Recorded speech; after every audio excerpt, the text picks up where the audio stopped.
धन्यवाद सुगारिका जी।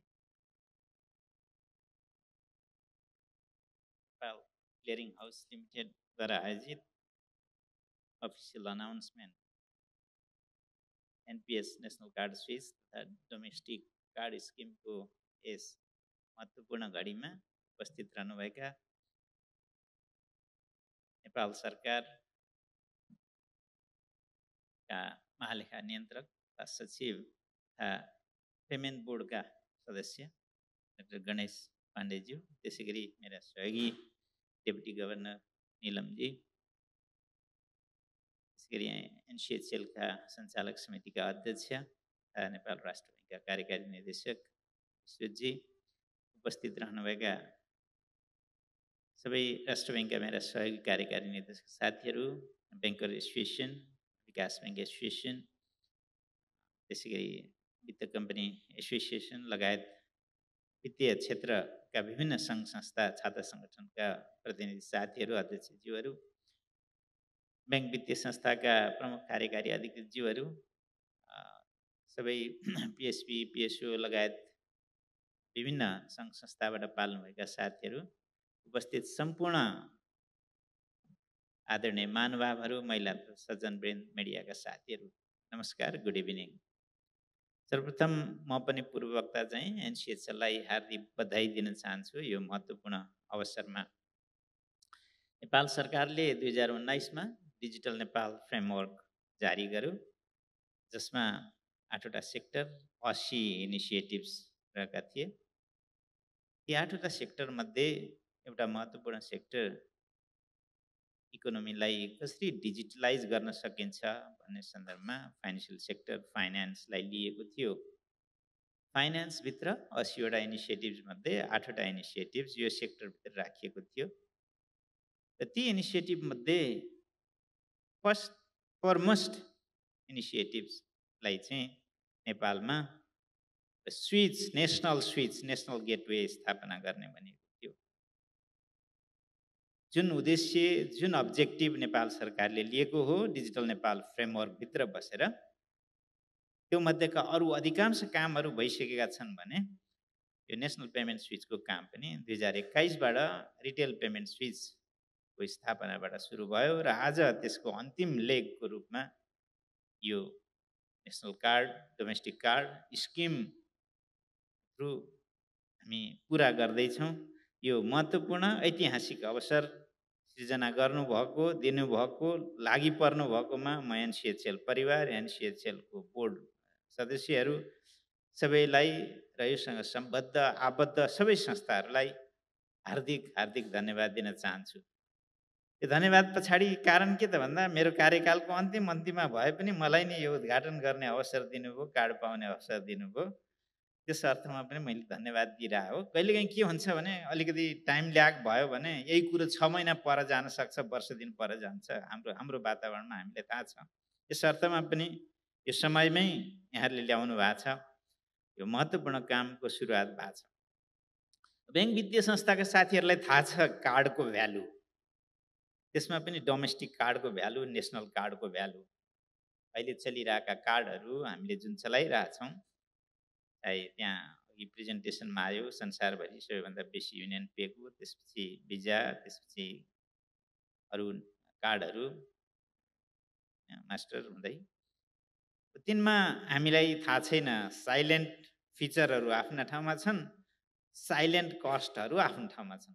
हामी धेरैलाई थाहा छैन कति कस्ट इन्भल्भ भइरहेछ, हामीले बियर गर्नु परेको छैन होइन। तर राज्यलाई कुनै न किसिमले एक किसिमले डाइरेक्टली इन्डाइरेक्टली कस्ट परिरहेको अवस्थाहरू हुन्छ। अब डोमेस्टिक कार्डहरू भइराख्दाखेरि हामी देख्छौँ त्यहाँ इन्डियामा रुपे कार्ड लागू भइसकेपछि अलमोस्ट 60% पपुलेसनले त्यो कार्ड चलाइरहेछन् होइन।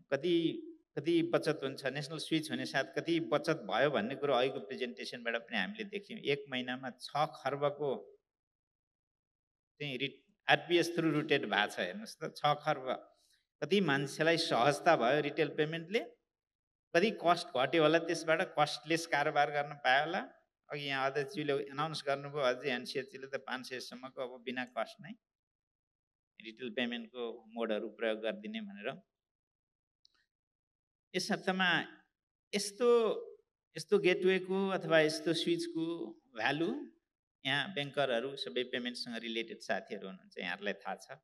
यस अर्थमा क्रमशः आज 9वटाको एक्सचेन्ज भएको पाएँ मैले भने क्रमशः सबैजसो फाइनेन्सियल इन्स्टिट्युसनहरू सबैजसो इन्टरमिडिएरीहरू कुनै न कुनै किसिमले यस्तो कार्डको भ्यालु बुझेर अनबोर्ड हुनुहुनेछ र हामी युजरहरूलाई सहजता प्रदान गर्नुहुनेछ। जति बेसी चाहिँ जोइन हुनुभयो त्यति इकोसिस्टम स्ट्रङ हुँदै जान्छ र कस्टमरहरूले पनि सजिलो सेवा पाउँछन्, देशले पनि अर्थतन्त्रले पनि सजिलै सेवा पाउँछ। यसमा चाहिँ एनसिएचएललाई शुभकामना, सबै ब्याङ्क वित्तीय संस्थाहरूलाई शुभकामना। यो कार्ड स्किमको सफलताको लागि म नेपाल राष्ट्र ब्याङ्क परिवार र मेरो व्यक्तिगत तर्फबाट पनि हार्दिक हार्दिक शुभकामना व्यक्त गर्न चाहन्छु। यो यहाँहरूलाई अब धेरै इतिहास नकोट्याउँ। यो स्विचको स्थापना राष्ट्र ब्याङ्कले, यो एउटा महत्त्वपूर्ण इन्फ्रास्ट्रक्चरको स्थापना गर्न नेपाल राष्ट्र ब्याङ्कले एनसिएचएललाई किन जिम्मा दियो होला भन्ने क्वेसन कतिको दिमागमा आउन सक्छ, लाग्न सक्छ। एनसिएचएलको स्थापना हामीले बेसिकली नेपाल राष्ट्र ब्याङ्क र ब्याङ्क वित्तीय संस्थाहरू, सुरुमा कमर्सियल ब्याङ्क मात्रै हुनुहुन्थ्यो, पछि अरू वित्तीय संस्थाहरूलाई पनि जोडेर यसको स्थापनामा जोड्यौँ। यसलाई भनौँ न त्यो प्रमोट गर्नुपर्ने अवस्था थियो। हामीले यो पेमेन्टको लागि निश्चित इन्फ्रास्ट्रक्चरहरू थिएन, बनाउनु पर्ने थियो। त्यसले गर्दा यो संस्थालाई हामीले लियौँ।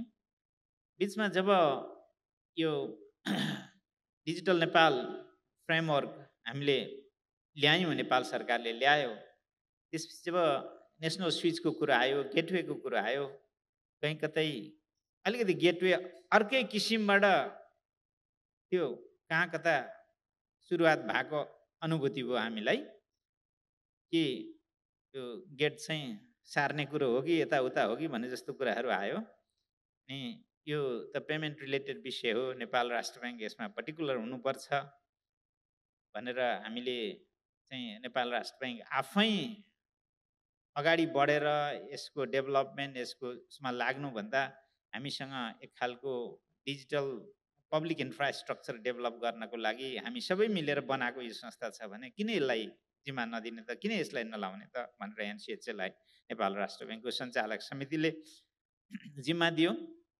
र त्यसपछि यसका विभिन्न स्टेजहरू पार गर्दै गर्दै आजको दिनमा यो नेसनल यो एनपिएसको चाहिँ फाइनल लेग चाहिँ रोल आउट भएको छ। मलाई पनि यसमा सुरुदेखि नै इन्गेज हुने अवसर मिलेकोले एकदमै खुसी छु।